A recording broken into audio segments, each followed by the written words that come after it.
wow, where are they going? Where are they coming from? Subhanallah. Subhanallah.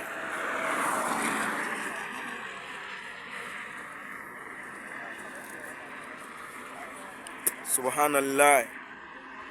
Where are they going? Where are they coming from? Who sent them to here?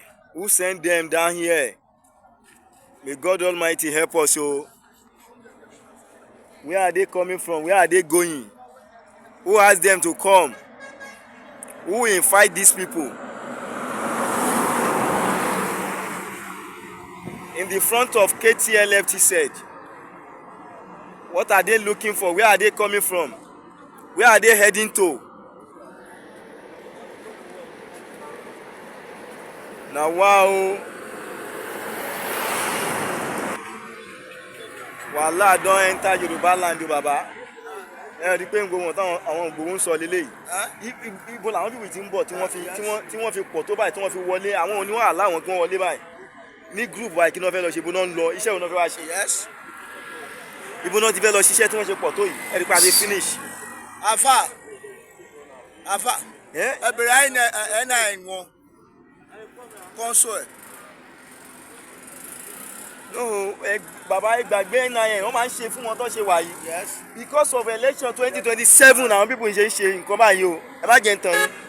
Because of election 2027 wọ́n ti ń plan ahead tó ṣe wà yìí. Because of 2027 election. Just because.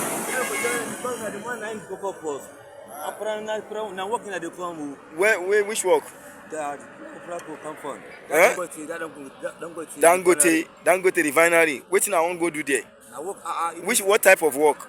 That's a current for the grass. God of mercy. And I wan go cut grass for Dangote Refinery and I plenty like this. Baba, rí pé a ti finish. Baba, ọlọ́run ọmọ mi tó ti ń bọ̀ o.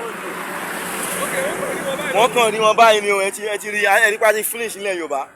Rí pé a ti finish nílẹ̀ a ti finish. Wọ́n ní everybody lè kámẹ́rà wọn. Everybody lè kámẹ́rà kó fi sí ọ̀la àwọn police gan ló sọ bẹ́ẹ̀. Àwọn oníwà láwọn ibo náà àwọn bíbí ti wá tó báyìí. How they reach here? Who asked them to come? Where are they going? Who invite these people? Baba, ẹ rí pé a ti tán lẹ̀ pápátá. Ẹ rí pé a ti tán lẹ̀ yìí. Ẹ rí pé a ti tán yányán. Because of election 2027 ni o. Tó ṣe máa pa àwọn èèyàn rẹpẹtẹ. Òun náà bíbí òní wọn wá fún yìí o. Wọ́n ti fẹ́ kí anybody wọn kó máa dúró náà kó máa padà síbi tó ti ń wá. Kó máa padà lọ síbi tó ti ń bọ̀ wá. Kó máa yẹ káwọn bíbí kan dúró mi báyìí. Because wọn lẹ́mìí dáríjì tán ṣe wà yìí. Chai, we don finished.